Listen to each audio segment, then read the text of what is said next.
You're sitting across from someone at dinner. The conversation is flowing. You're nodding, laughing at the right moments, reaching for your water glass. And then, without any conscious decision, you mirror them. They lean forward, you lean forward. They cross their arms. 30 seconds later, so do you. You didn't plan it. You didn't think about it. Your body just did it. And here's the stranger part. You've been doing things like this your entire life. Dozens of them, maybe hundreds. Little behaviors, tiny rituals, physical tics and mental patterns that emerge from somewhere deep in your wiring, unbidden and unexplained. You are a collection of automatisms you never agreed to, running programs you didn't install. Before we go any further, if you've ever caught yourself doing something and thought, "Wait, why do I do that?" then this is for you. Hit that subscribe button now, because we're about to dismantle 30 of these strange, hidden behaviors that make you human. Like this video if you've ever tilted your head when confused, and share it with someone who needs to know they're not alone in their weirdness. Now let's begin. Mirroring the person in front of you. At its core, mirroring is your brain's way of saying, "I'm with you, I'm safe, we're the same tribe." It's not a conscious strategy. It's an ancient social glue, encoded so deeply that it activates before you even realize the other person moved. When you mirror someone, matching their posture, gestures, tone, even breathing rhythm, you're engaging what neuroscientists call the mirror neuron system.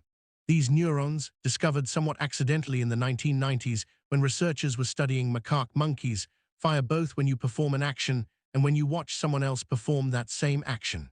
They blur the line between self and other. They make you feel what someone else is doing, as if you're doing it yourself. Imaging studies show that when you observe another person's movement, your premotor cortex lights up as though you're planning to execute that movement yourself. It's a simulation, a rehearsal, and in social contexts, this simulation becomes synchronization. You don't mirror because you're trying to manipulate or charm, though salespeople and negotiators have learned to weaponize this reflex. You mirror because your brain is constantly asking, is this person friend or foe? Do I belong here? The evolutionary logic is simple. For most of human history, being part of a group meant survival. Ostracism meant death. So your ancestors who could quickly attune to others, who could read and reflect the emotional and physical states of their tribe, were the ones who stayed fed, stayed protected, stayed alive. Mirroring became a survival reflex. And now, thousands of years later, you're doing it at a coffee shop without even knowing it. Not manipulation, belonging, not performance, instinct. 2. Tilting your head when you're confused or curious. You've done this 1,000 times. Someone says something unexpected, or you're trying to solve a puzzle, and your head tilts to the side like a confused dog. It's subtle, automatic, and it happens in every culture, in every language, across every demographic. Why? At its core, the head tilt is a cognitive reset, a physical gesture that reflects an internal recalibration. When information doesn't fit your existing mental models, your brain pauses. It searches for a new angle, and somehow, tilting your head seems to help. One theory, rooted in evolutionary biology, suggests that the head tilt is a vestige of predator assessment behavior. Animals tilt their heads to triangulate sound or to get a better visual perspective on something unfamiliar. By shifting the angle of your ears or eyes, you're gathering more data. In humans, this may have persisted as a micro-movement that accompanies the mental work of trying to understand something that doesn't immediately compute. But there's another layer. The head tilt is also a social signal. It exposes the neck, a vulnerable area which unconsciously communicates non-threat. I'm not attacking, I'm listening, I'm open. In this way, the gesture serves dual purposes: internal recalibration and external communication. You're not just thinking harder, you're showing that you're engaged, curious, non-hostile. Studies in nonverbal communication show that people who tilt their heads during conversation are perceived as more empathetic, more approachable. It's a disarming gesture. It softens the interaction. And you do it without thinking because your brain knows that understanding often requires vulnerability. It's not weakness, it's openness, not confusion alone, but curiosity made visible. 3. Saying, "Ow," when you see someone else get hurt. You're watching a video. Someone trips, slams their shin into a coffee table, and you, sitting safely on your couch, wince and mutter, "Ow." You felt nothing, you're not injured, and yet your body reacted. This is empathy at its most primal. At its core, vicarious pain is your nervous system treating someone else's injury as a potential threat to you. It's a simulation. When you see someone get hurt, your anterior cingulate cortex and the insular regions involved in processing your own pain light up, not as intensely as if you'd been hurt yourself, but enough to create a shadow of the sensation, enough to make you flinch. Functional MRI studies have shown that watching someone in pain activates similar neural circuits as experiencing pain firsthand. This isn't metaphorical, it's literal overlap. Your brain is running a preview, a "what if that were me" scenario, and your body responds accordingly. Why would evolution build this? Because humans are social creatures who survive through cooperation.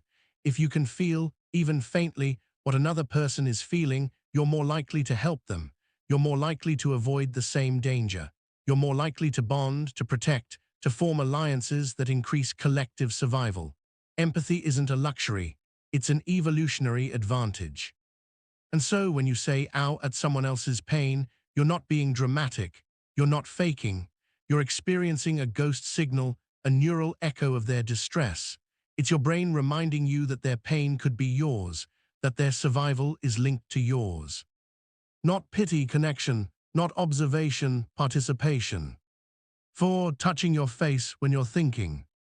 You're concentrating, maybe you're reading something difficult or trying to remember a name or solving a problem. And without realizing it, your hand drifts up to your face. You touch your chin, rub your temple, scratch your cheek, rest your fingers against your lips. You do this dozens of times a day, and you almost never notice. At its core, face touching during thought is a self-soothing behavior, a way to manage cognitive load by grounding yourself in physical sensation. When your brain is working hard, it seeks stability. And one of the fastest ways to create that stability is through touch. The face is one of the most densely innervated areas of your body. It's packed with nerve endings, which means touching it sends a flood of sensory information to your brain. This sensory input can be calming. It can also serve as a focal point, a way to anchor your wandering attention when abstract thinking threatens to overwhelm you. There's also a developmental angle. Infants touch their faces in the womb. It's one of the first self-directed behaviors. As adults, we retain this reflex, especially under stress or concentration.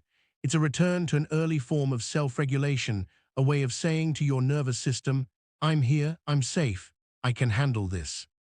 But here's the catch. Face touching also makes you vulnerable. It's how germs spread. It's how you unconsciously signal anxiety or uncertainty in high-stakes situations like interviews or negotiations. Poker players learn to suppress it. Interrogators learn to watch for it.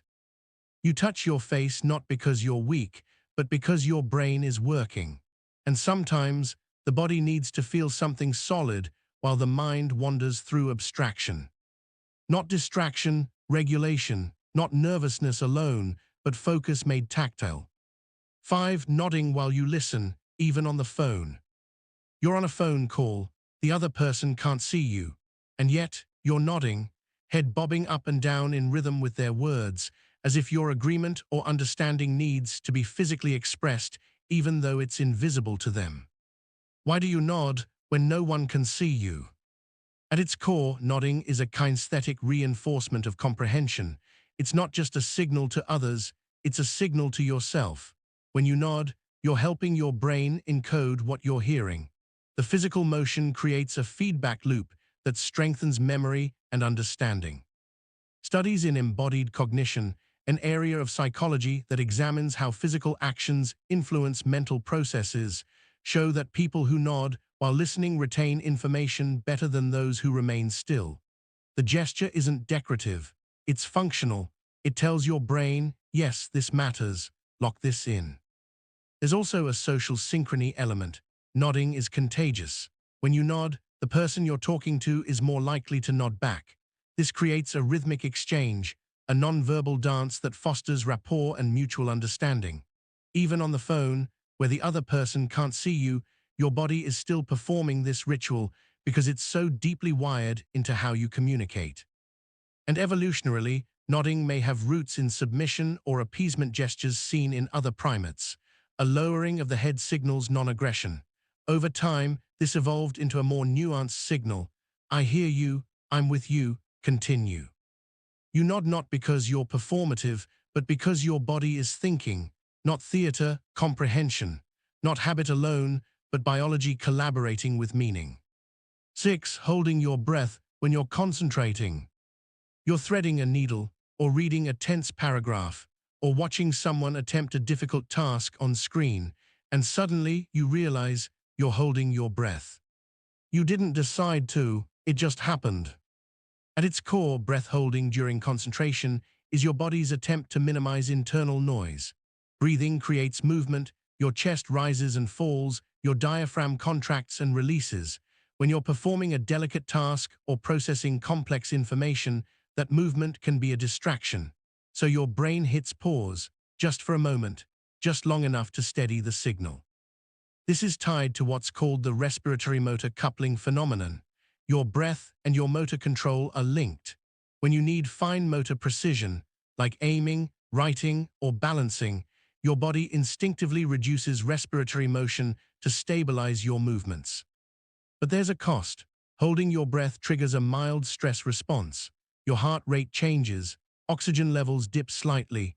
If you do it too often or for too long, it can create unnecessary tension. This is why mindfulness practices emphasize continuous, conscious breathing. It counteracts this reflexive holding pattern and keeps your nervous system regulated. Interestingly, this behavior is universal. It shows up in athletes at the moment of a free throw, in surgeons during an incision, in students taking a difficult exam. It's your body's way of saying, everything else can wait. This is what matters right now. Not anxiety, focus. Not dysfunction, precision. Your breath pauses so your mind can aim. 7. Smiling when you're uncomfortable. You're in an awkward situation. Maybe someone just said something wildly inappropriate, or you've been caught in a social mistake, or you're receiving criticism you didn't expect. And your face does something strange, it smiles. Not because you're happy, not because anything is funny, but because your nervous system is scrambling for a way to defuse the tension.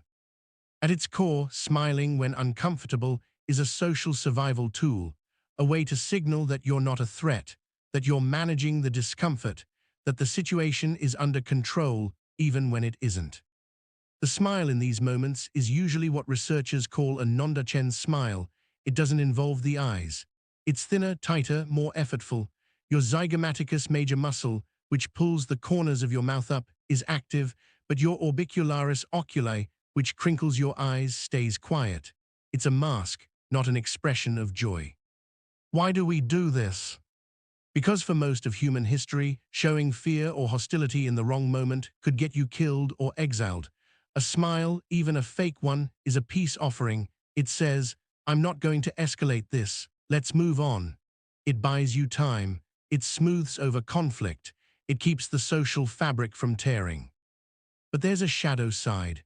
Chronic uncomfortable smiling, especially in response to boundary violations or mistreatment, can become a maladaptive pattern. It trains others that you'll absorb discomfort without protest. It suppresses your authentic emotional response in favor of social harmony, and over time, it can erode your sense of self. Not happiness, armor, not friendliness, survival. The smile that doesn't reach your eyes is the one protecting your place in the group. 8. Saying sorry when someone else bumps into you. You're walking down a hallway, someone crashes into you, clearly their fault, and the first word out of your mouth is, sorry. Why are you apologizing for something you didn't do? At its core, the reflexive apology is a social lubricant, a way to quickly restore equilibrium after a disruption. It's not about guilt or fault. It's about signaling that you're cooperative, non-threatening, willing to move past the moment without conflict. This behavior is especially pronounced in cultures with high emphasis on social harmony, places like Japan, Canada, the UK. but it shows up everywhere to varying degrees. The apology becomes almost a verbal tick, a placeholder that means, I acknowledge this awkward moment and I'm helping us both get past it.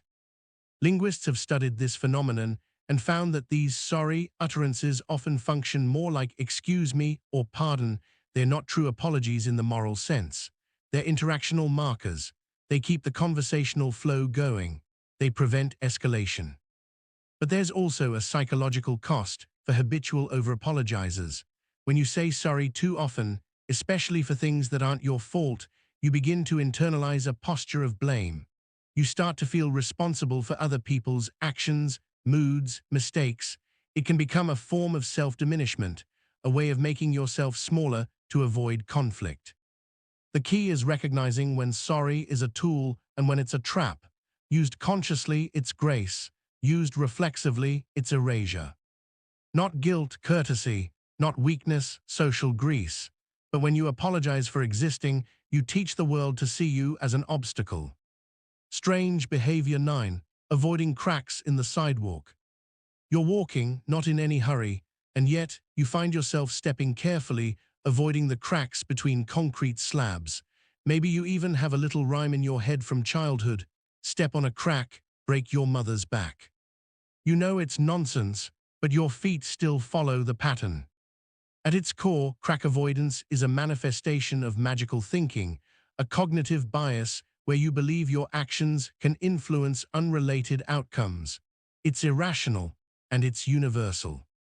Psychologists link this to our brain's tendency to seek patterns and control. Humans are meaning-making machines. We see cause and effect even where none exists. And in childhood, when the world feels overwhelming and chaotic, creating little rules, like avoiding cracks, gives us a sense of agency. If I do this, I can prevent that. But it doesn't stop in childhood.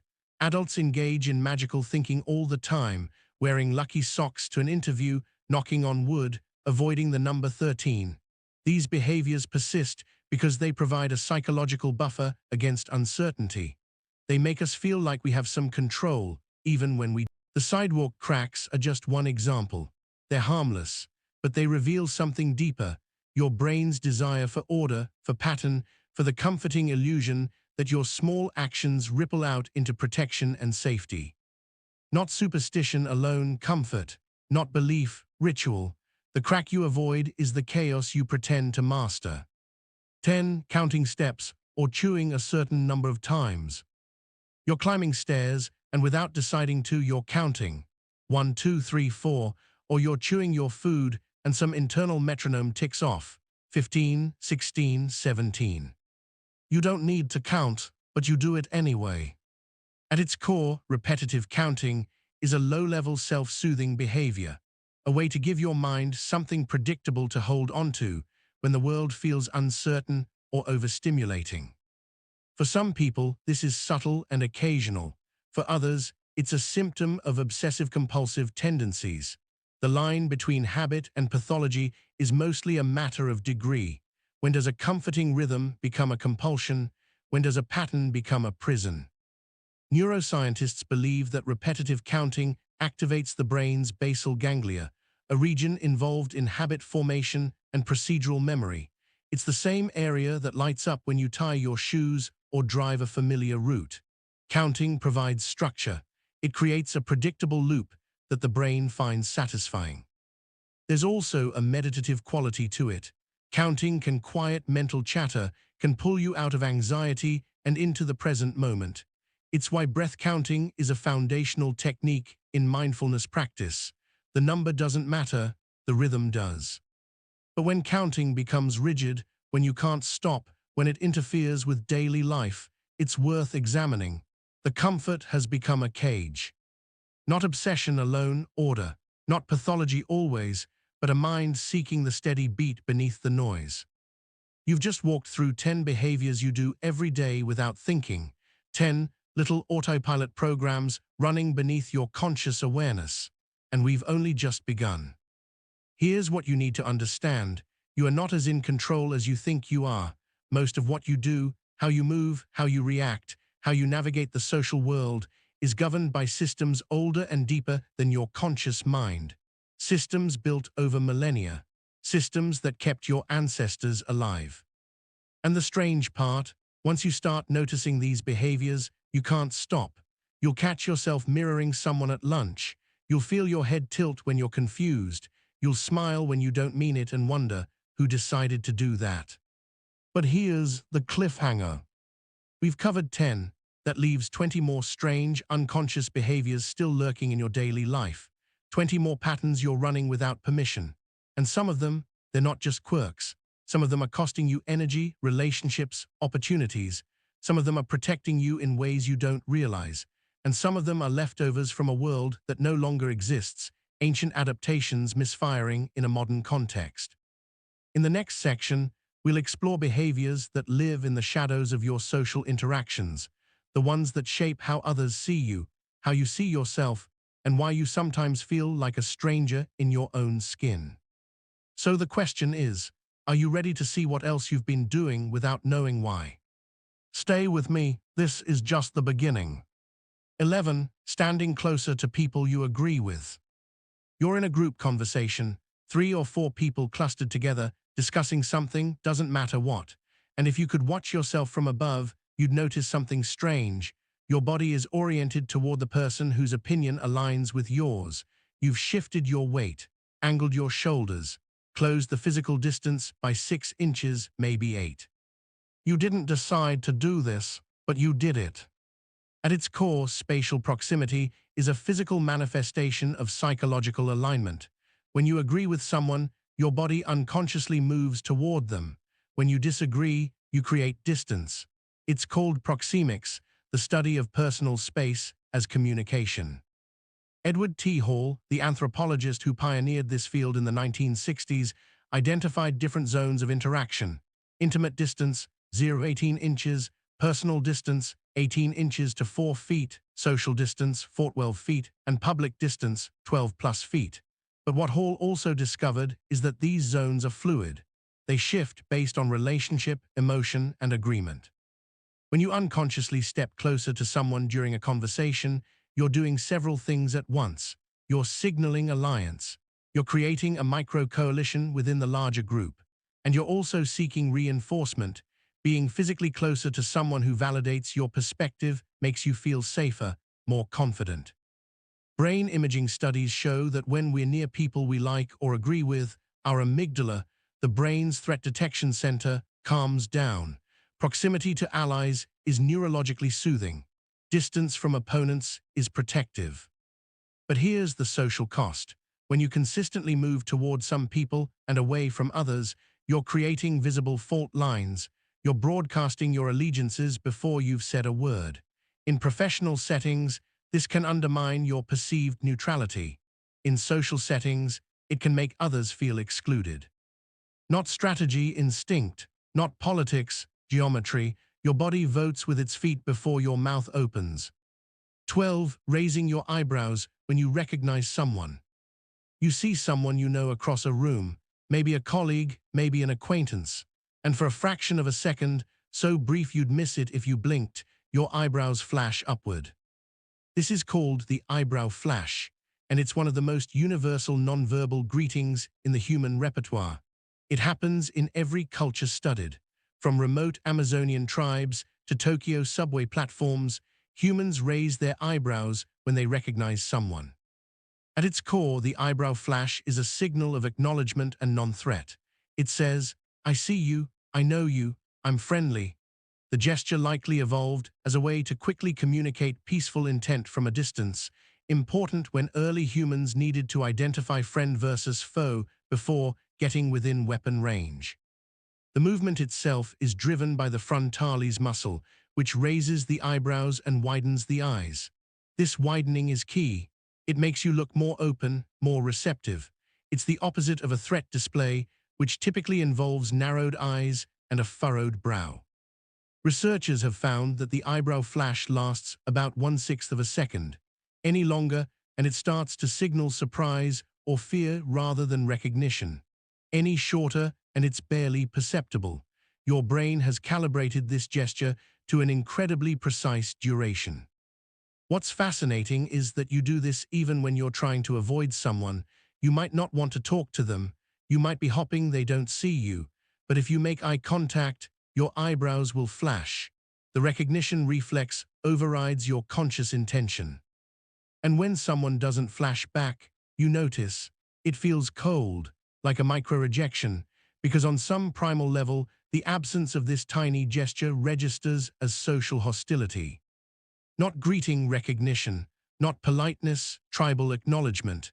The eyebrow that rises for a fifth of a second is the body saying, "You belong to my map of the world." 13. Matching your walking pace to whoever you're with.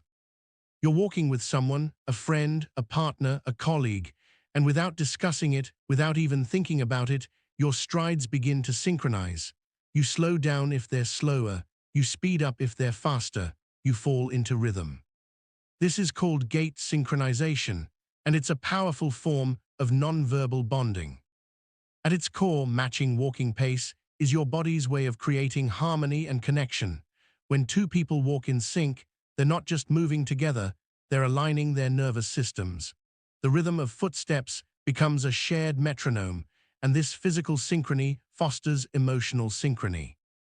Studies have shown that people who walk in step with each other report feeling closer, more connected, more cooperative. There's a reason military marching exists. It's not just about discipline, it's about creating unit cohesion through synchronized movement. When you move together, you think together. The neural mechanisms behind this involve the brain's motor timing circuits and something called rhythmic entrainment, the tendency for biological rhythms to align with external rhythms. Your footsteps, your breathing, even your heart rate can entrain to someone walking beside you. But here's the shadow side. When someone refuses to match your pace, when they consistently walk ahead or lag behind, it creates subtle relational friction. You feel it as a lack of attunement, a signal that they're not fully with you. Couples therapists sometimes notice this. Partners who walk at mismatched paces often have broader issues with emotional synchrony. And if you're the one always adjusting, if you're the one always speeding up or slowing down to match others, that's worth examining too. It might mean you're a natural collaborator, or it might mean you're erasing your own rhythm to accommodate everyone else's. Not coincidence, coordination, not accident, alliance. The step you match is the bond you're building without words. 14. Lowering your voice when someone else lowers theirs. You're in a conversation. The other person leans in slightly and drops their voice, not to a whisper, but to a softer, more intimate volume. And immediately, without thinking about it, you do the same. This is vocal mirroring, and like physical mirroring, it's an unconscious mechanism for building rapport and trust. At its core, matching someone's vocal volume and tone is a way of entering their emotional space. When someone lowers their voice, they're often signaling that what they're about to say is important, private, or emotionally significant. By lowering your voice in response, you're showing that you understand the shift, that you're meeting them in that more intimate register. The auditory cortex and the limbic system, your brain's emotional center, are tightly linked. The way someone sounds affects how you feel about them and what they're saying. And your vocal response is part of a feedback loop. You modulate your voice to match theirs, which makes them feel heard, which deepens the connection, which makes both of you more likely to continue matching. This is why arguments often escalate in volume. One person raises their voice, the other matches and raises it further, and suddenly you're both shouting. It's the same mirroring mechanism, just in the opposite direction. But lowering your voice in sync with someone else does something else too. It creates a sense of conspiracy, of shared secrets, of us versus the world. It draws a boundary around the conversation. It signals that what's being said is not for everyone else in the room. Salespeople and therapists are trained to be aware of this. They modulate their voices intentionally to create intimacy and trust, but most of us do it without any training at all. It's built into the architecture of human connection. Not imitation, invitation, not performance, presence. The voice that drops with theirs is the one saying, "I'm here, I'm listening, you matter." 15. Touching your neck or throat when you're anxious. You're in a stressful situation. a difficult conversation, a performance, a confrontation, and your hand drifts to your neck. Maybe you rub it. Maybe you just rest your fingers there. Maybe you adjust your collar even though it doesn't need adjusting. This is a self-soothing behavior, and it's also a vulnerability tell. At its core, neck touching is an attempt to calm your nervous system by stimulating the vagus nerve, a major nerve that runs from your brainstem down through your neck and into your torso. The vagus nerve is central to the parasympathetic nervous system, which governs your rest and digest response. When you touch or massage your neck, you're sending signals that can help activate this calming system. But here's the complication. The neck is also one of the most vulnerable parts of your body. In evolutionary terms, protecting your neck is protecting your life. Major arteries, your airway, your spine all run through this narrow corridor. When you touch your neck during stress, you're unconsciously trying to shield this vulnerability. And other people notice. Law enforcement and interrogators are trained to watch for neck touching because it's a reliable indicator of discomfort or deception. Not because neck touching means someone is lying, but because it means someone is stressed, and stress often accompanies lying. In social situations, frequent neck touching can make you appear nervous, uncertain, or untrustworthy. It's a micro-signal that you're not comfortable, that you're not confident. And in high-stakes environments, job interviews, negotiations, public speaking, these signals can work against you. The key is awareness.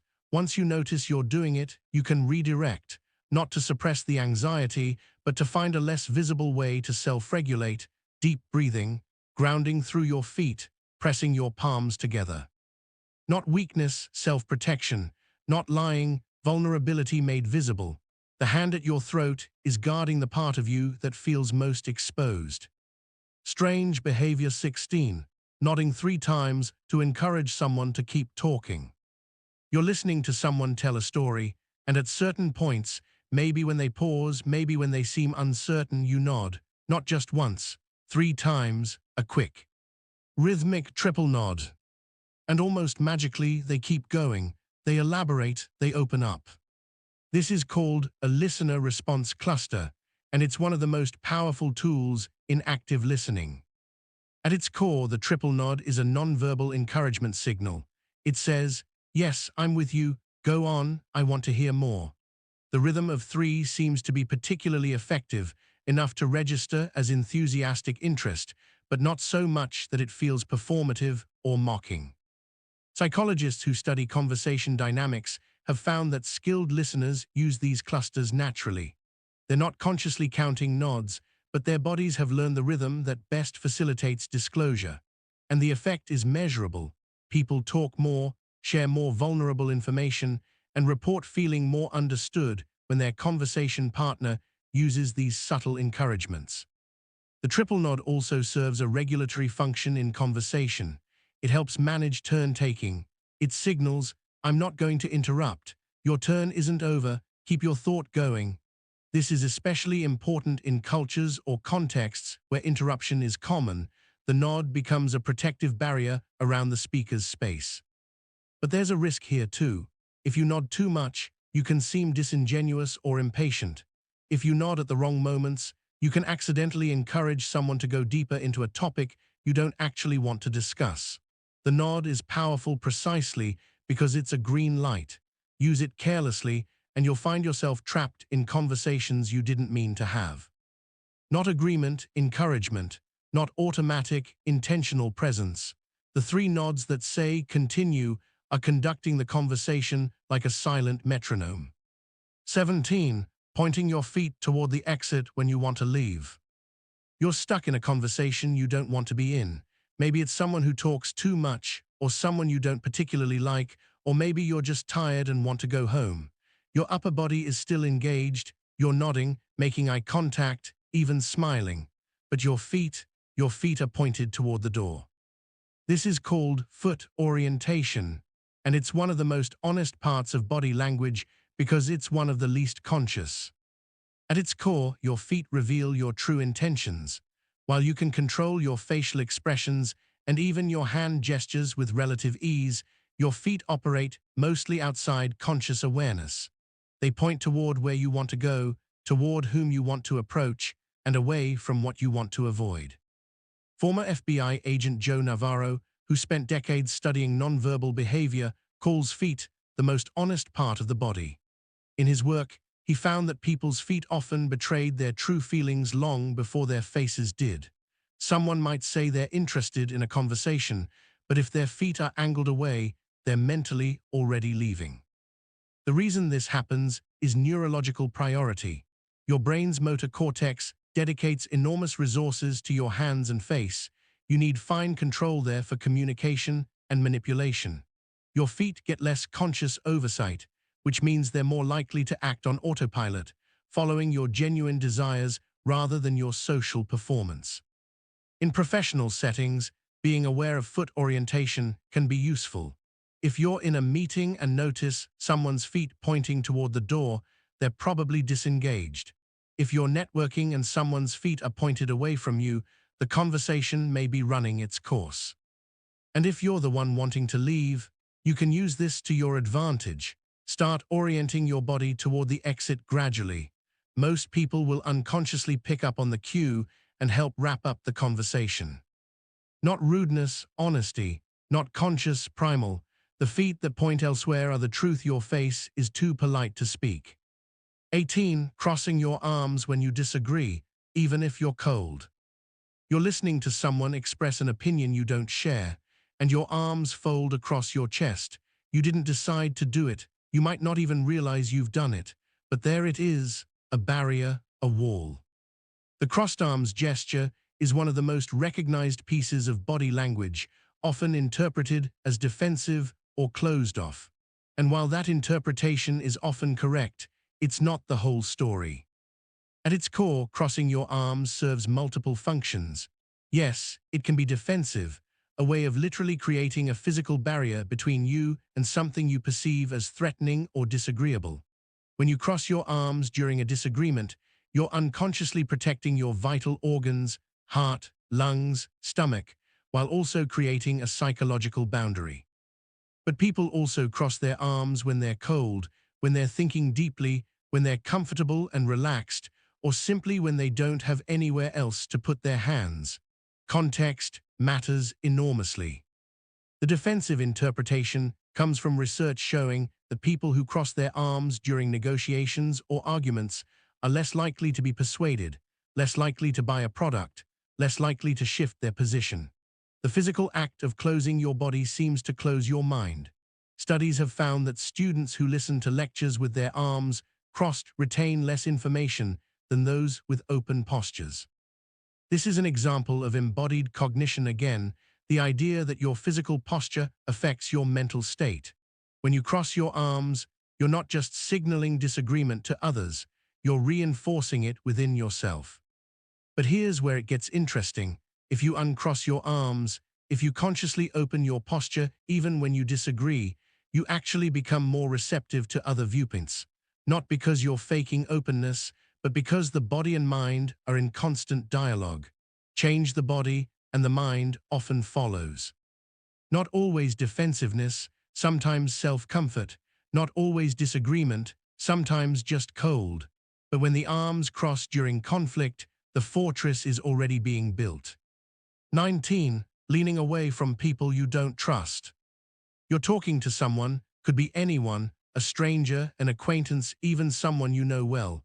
And if at any point you sense dishonesty or discomfort, your torso will lean back. Subtle, maybe just an inch or two, but measurable. This is called distancing behavior, and it's one of your body's most primitive threat responses. At its core, leaning away is a micro-escape. Your body is preparing for the possibility that you might need to create distance quickly.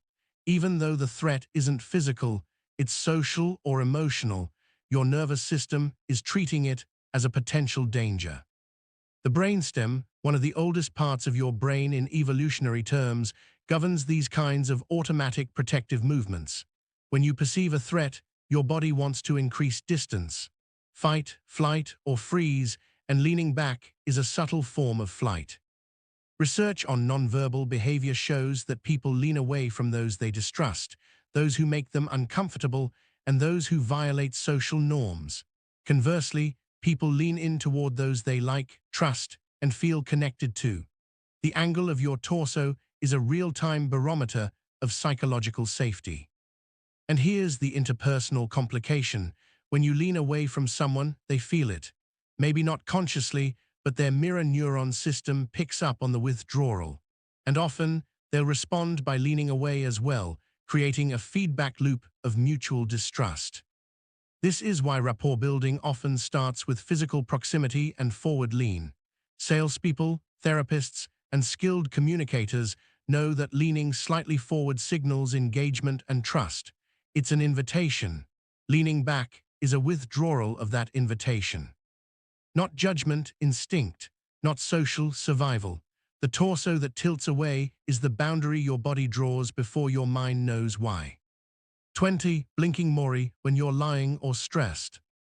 You're being asked a question you don't want to answer truthfully, or you're under pressure, being scrutinized, feeling the weight of someone's attention, and your blink rate increases, not dramatically, you're not batting your eyelashes, but measurably. Instead of the normal 15-20 blinks per minute, you're at 25, 30, maybe more. This is called stress blink, and it's surprisingly reliable as a tell. At its core, increased blinking is a response to cognitive load and emotional discomfort. When your brain is working hard, trying to construct a lie, trying to suppress emotion, trying to manage competing demands, it triggers autonomic responses. Blinking is one of them. The exact mechanism isn't fully understood, but researchers believe it's connected to the brain's dopamine system. Dopamine helps regulate eye movement and blinking, and stress affects dopamine release. When you're anxious or cognitively strained, the disruption in dopamine can lead to changes in blink rate.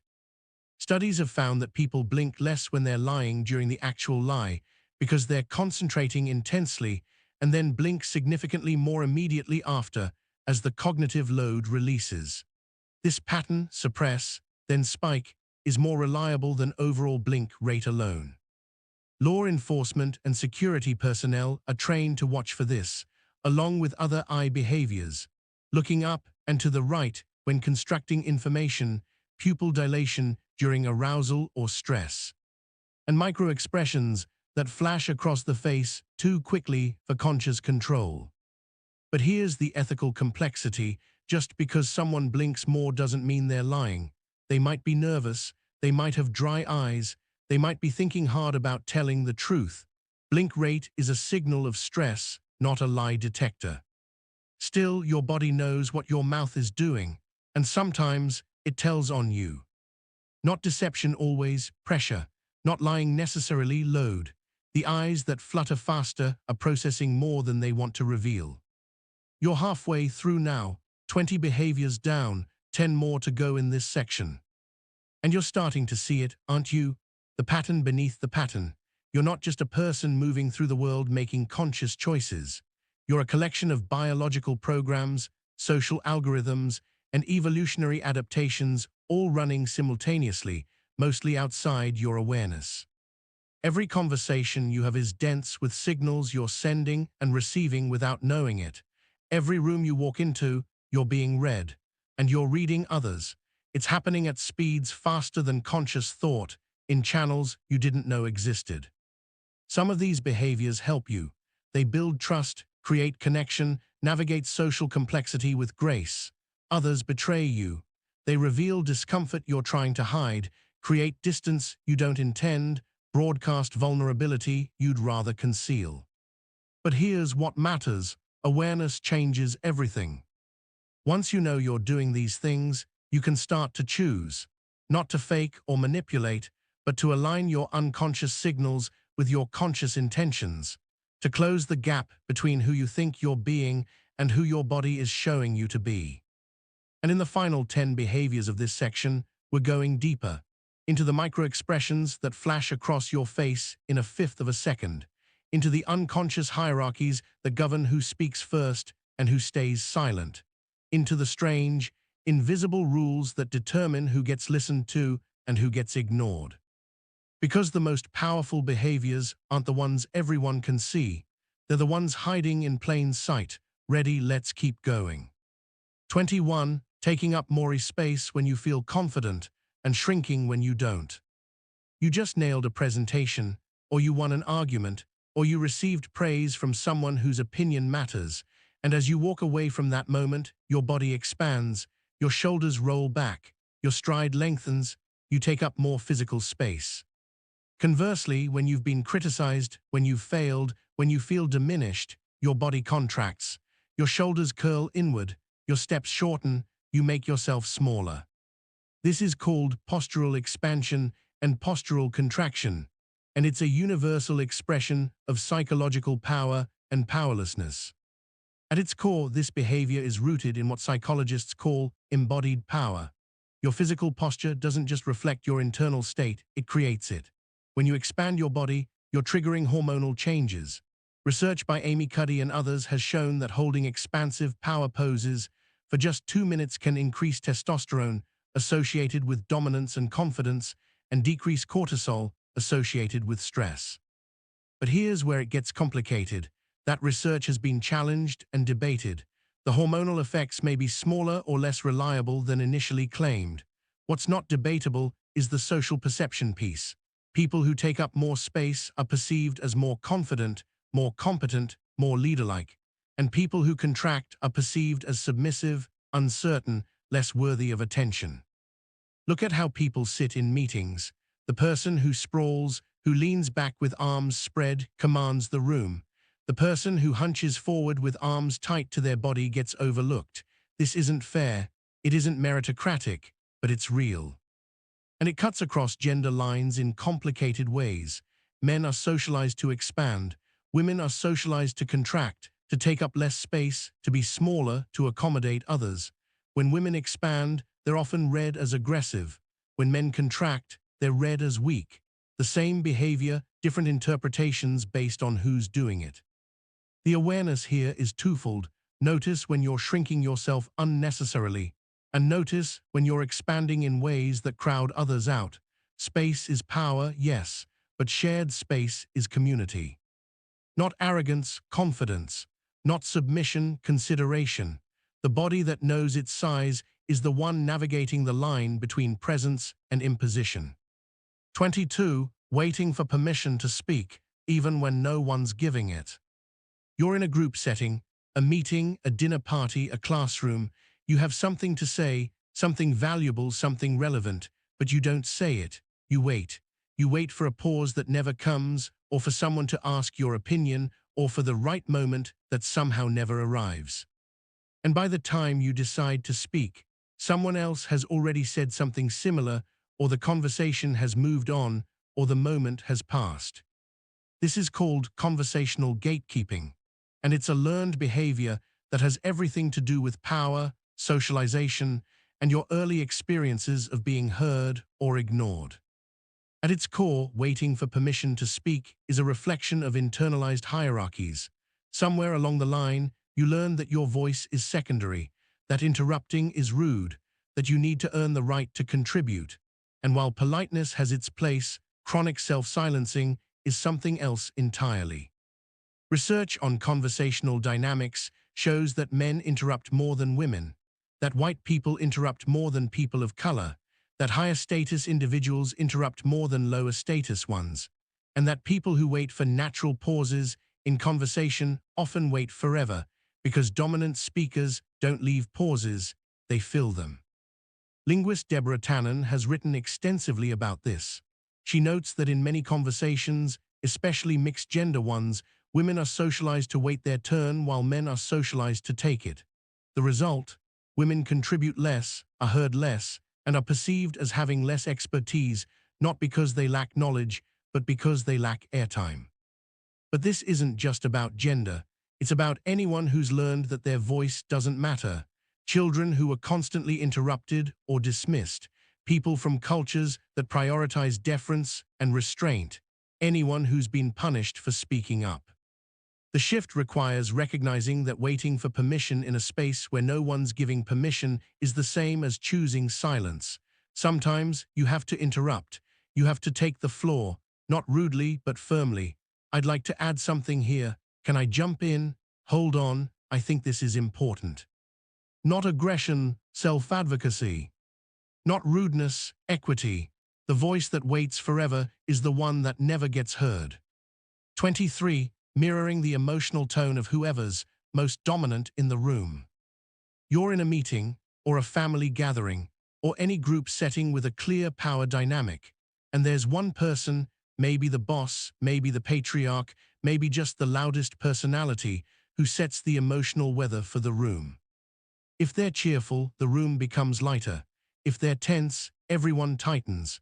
If they're angry, a collective anxiety settles over the group, and you, without deciding to, adjust your own emotional display to match theirs.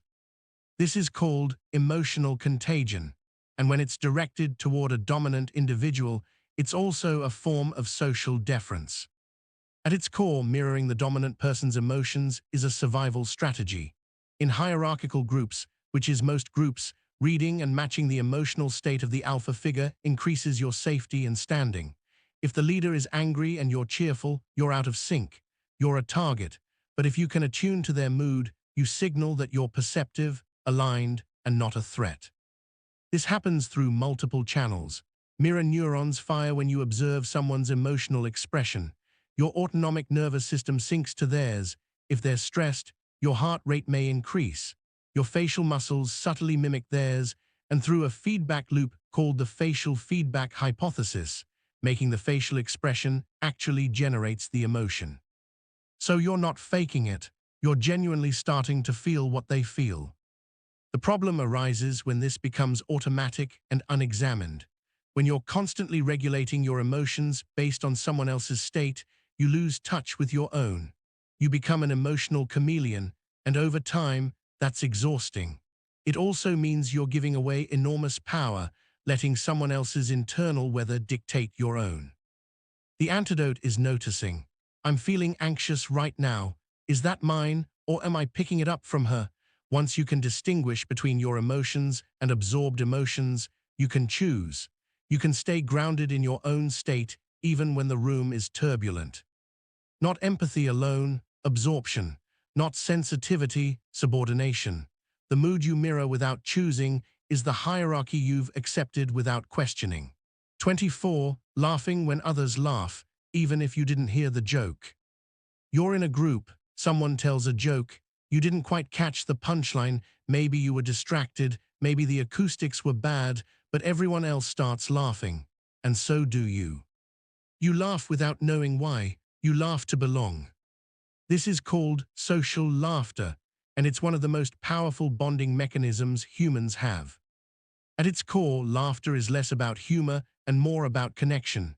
Studies show that only about 10–20% of laughter is in response to anything genuinely funny. The rest is social glue. It's a signal that says, I'm part of this group, I'm on your wavelength, I'm safe and friendly. Neuroscientist Sophie Scott has studied laughter extensively and found that social laughter activates different brain regions than genuine, spontaneous laughter. Social laughter is more controlled, more performative.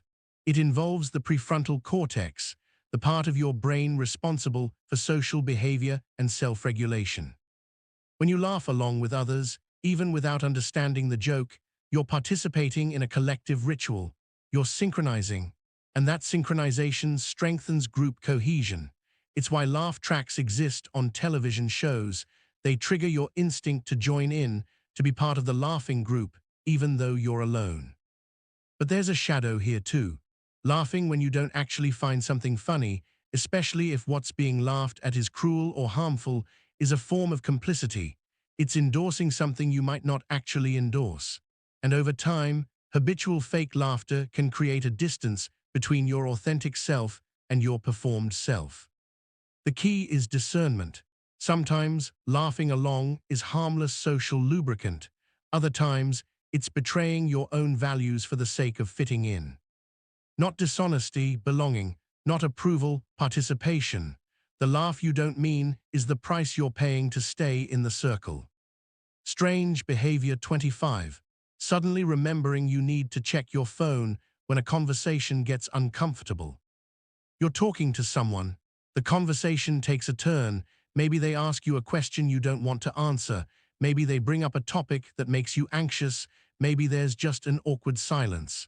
And suddenly, urgently, you remember you need to check your phone. You pull it out, you glance at the screen, maybe you even tap a few things, and just like that, you've created an escape hatch. This is called phubbing, phone snubbing when directed at others, but when you do it to yourself, when you use your phone as a shield against discomfort, it's a form of self-soothing through distraction. At its core, reaching for your phone during uncomfortable moments is an avoidance behavior. Your nervous system is experiencing distress, and your phone offers immediate relief. It's a distraction, yes, but it's also a return to control. On your phone, you curate your experience. You choose what to see, what to engage with, when to stop. In a difficult conversation, you have none of that control. Research on smartphone use shows that people reach for their phones an average of 96 times per day. That's once every 10 minutes during waking hours. But those reaches aren't evenly distributed. They cluster around moments of boredom, anxiety, social discomfort, and uncertainty. Your phone has become an emotional pacifier, and like any pacifier, it works temporarily. It does calm you down, but it also prevents you from developing the capacity to sit with discomfort, to navigate awkwardness, to stay present when things get hard. And socially, it sends a clear message to the other person. This conversation is less important than whatever might be on my screen. Even if that's not what you mean, it's what they receive. The practice here is simple but difficult. Notice the urge to check your phone, feel it in your body, and then don't do it. Sit with the discomfort. Let the silence be awkward. Let the question hang. See what happens when you stay instead of flee. Not rudeness always, refuge. Not disrespect necessarily, discomfort. The phone you grab is the conversation you're avoiding. Strange behavior 26. Nodding or saying, yeah, while someone else is still talking. You're listening to someone, or at least you're supposed to be listening. They're explaining something, telling a story, making a point. And as they speak, you're nodding, you're saying yeah, or or You think you're showing engagement. But sometimes you're doing something else entirely. You're rushing them. You're signaling, I already get it. You can stop now. This is called back-channeling, and it's a double-edged sword. At its core, back-channeling is a conversational tool that lets the speaker know you're following along. In its positive form, it's encouraging. It creates a rhythm, a sense of partnership in the dialogue. The speaker feels heard, and the listener feels engaged. But back-channeling can also function as a subtle interruption. When you start nodding or saying, yeah, too quickly, especially before the person has finished their thought, you're not really listening, you're waiting. You're signaling that you've already processed what they're saying and you're ready for them to stop. Linguists distinguish between supportive back-channeling, which facilitates deeper disclosure, and terminal back-channeling, which shuts it down. The difference is in timing and tone. Supportive back-channeling happens at natural pause points and invites continuation. Terminal back-channeling happens during the middle of thoughts and communicates impatience. And here's the interpersonal cost. When someone is trying to share something important or vulnerable, and you start rapid-fire, ing them, they feel dismissed. They truncate their story. They edit themselves mid-thought. You've accidentally closed a door you thought you were holding open. The practice is harder than it sounds. Just listen. Let there be silence between their sentences. Let their thoughts complete before you signal anything. Resist the urge to show you're tracking. Trust that your presence is enough. Not engagement always, rushing. Not support necessarily, impatience. The yeah that comes too fast is the signal that you've already moved on. Strange behavior 27. Assuming the person who speaks first is the leader. You walk into a room for a meeting. There are 6 people present. No one has been formally introduced as in charge.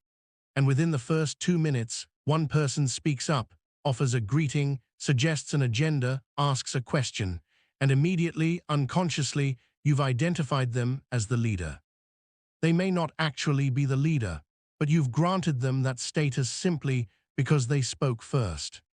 This is called first speaker bias, and it's a powerful cognitive shortcut that shapes group dynamics in profound ways. At its core, speaking first is a dominance signal. It requires confidence. It requires the belief that your voice deserves to be heard, that you have the right to shape the conversation from the outset. In evolutionary terms, this kind of confidence often correlated with status. Leaders spoke first because they could, and our brains still make that association. Research on group decision-making shows that the first person to speak in a meeting has disproportionate influence over the discussion.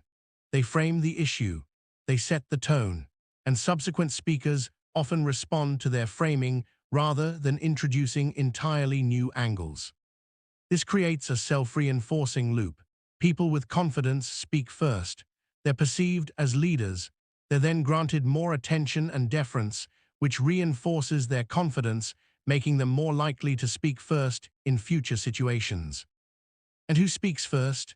Generally, people who have been socialized to believe their voice matters, people who have been rewarded for speaking up, people who aren't afraid of being wrong in public. And in most Western contexts, that's disproportionately men, white people, and those from privileged backgrounds. The impact is that quieter, more thoughtful people, people who might have better ideas but need a moment to formulate them, get overlooked.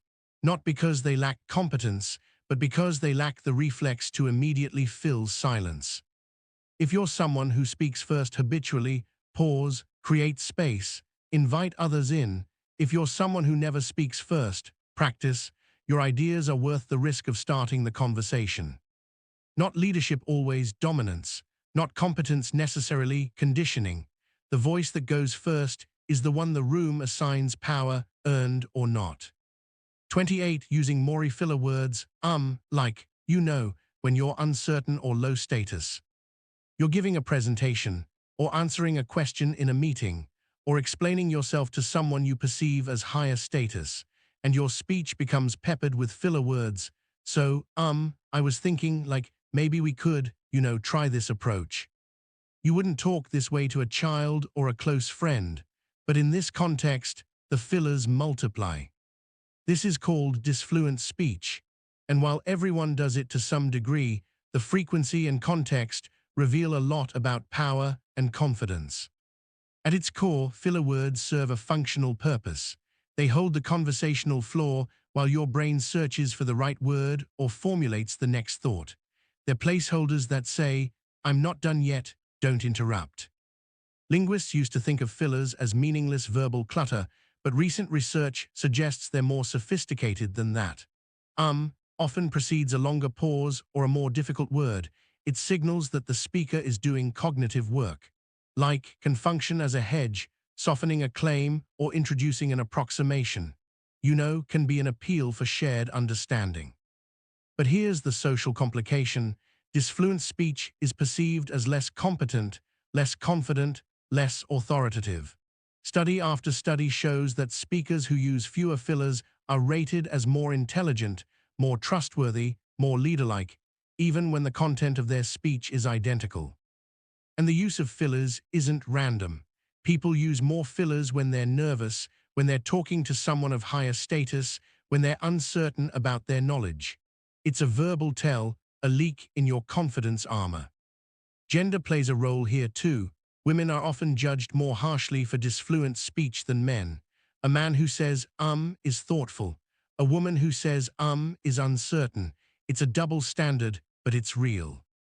The solution isn't to eliminate fillers entirely that can make you sound robotic. It's to notice when you're using them excessively and to practice pausing in silence instead. Silence feels longer to you than it does to your listener, and a deliberate pause reads as gravitas, not incompetence. Not stupidity, processing, not weakness, vulnerability. The that fills your sentence is the uncertainty you're trying to hide. Strange behavior 29. Touching or adjusting your hair when you're flirting or self-conscious. You're talking to someone you're attracted to, or someone whose opinion of you matters, or you're just feeling observed, evaluated, seen, and your hand drifts to your hair. You twirl it, smooth it, tuck it behind your ear, run your fingers through it. This is called preening, and it's one of the most recognizable flirtation signals across cultures. At its core, hair touching is a self-soothing behavior with a social display component. When you touch your hair, you're doing several things at once. You're calming your nervous system through self-touch, you're checking that you look presentable, and you're drawing attention to yourself in a way that signals availability and interest.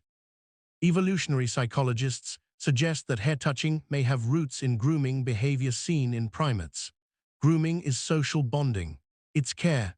When you touch your own hair in the presence of someone you're attracted to, you're unconsciously inviting that kind of intimacy. But hair touching also happens when you're self-conscious or anxious, even in non-romantic contexts. It's a displacement activity, something you do with your hands when you're not sure what to do with them. It gives you something to focus on when the social interaction feels overwhelming. The gendered dimension is significant. Women touch their hair far more frequently than men, and it's often read as a sexual signal even when that's not the intention. This creates a bind.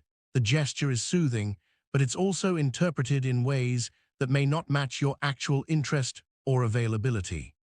For men, hair touching is more likely to be interpreted as nervousness or grooming rather than flirtation.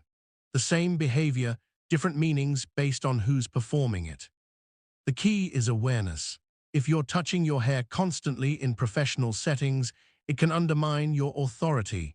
If you're doing it in romantic contexts, make sure it's actually communicating what you want it to communicate. And if you notice someone else doing it, don't assume you know what it means. Context matters. Not always attraction, often anxiety. Not invitation necessarily, sometimes just overwhelm. The hand in your hair is the one looking for something to hold onto. 30. Staring slightly past someone when you don't want to fully engage. You're in a conversation you don't want to be in. Maybe someone's cornered you at a party. Maybe it's a colleague who always talks too long. Maybe you're just exhausted and don't have the energy for full engagement. And so you do something subtle, you look at them, but not quite at them. Your gaze lands somewhere near their face, maybe their forehead, maybe just past their shoulder, but you're not making direct eye contact. This is called gaze aversion, and it's one of the most subtle but powerful ways you create distance without physically moving. At its core, eye contact is intimacy, it's presence. It's the most direct form of connection two humans can have without touching. When you make eye contact, you're saying, "I'm here with you, you have my full attention." And when you withhold it, when you look near but not at, you're saying the opposite. "I'm here in body, but not in mind. I'm fulfilling the minimum social obligation, but I'm not really with you." Research on gaze behavior shows that people maintain eye contact about 60–70% of the time during conversation, with more eye contact while listening than while speaking. When eye contact drops significantly below that, when someone is consistently looking away or looking past you, it's a reliable signal of disengagement, discomfort, or deception. But gaze aversion isn't always rejection. It's also how people manage cognitive load. When you're thinking hard, when you're trying to remember something or formulate a complex thought, your eyes often drift away. This isn't rudeness, it's your brain reducing visual input so it can focus on internal processing. The cultural dimension matters too. In many Asian and indigenous cultures, prolonged direct eye contact is considered aggressive or disrespectful, especially with elders or authority figures. Gaze aversion in these contexts is actually a sign of respect. Western cultures tend to interpret the same behavior as evasiveness or dishonesty. The practice is calibration. Notice when you're withholding eye contact as a way of withholding presence. And notice when others are doing it to you, it's usually not personal. It's just them managing the overwhelming complexity of being human in a social world. Not dishonesty always, protection. Not disrespect necessarily, overwhelm. The eyes that won't quite meet yours are the boundary being drawn one glance at a time. 31. Rehearsing conversations that already happened. You're in the shower, or driving, or lying in bed at night. and suddenly you're back in a conversation from earlier today, or last week, or 5 years ago, and you're rewriting it. You're saying the thing you should have said. You're delivering the perfect comeback, the devastating rebuttal, the witty response that didn't come to you in the moment. In your mental replay, you win. You're articulate, confident, unshakable. The other person is speechless. You walk away victorious. But in reality, that conversation is over. It can't be changed. So why are you still having it?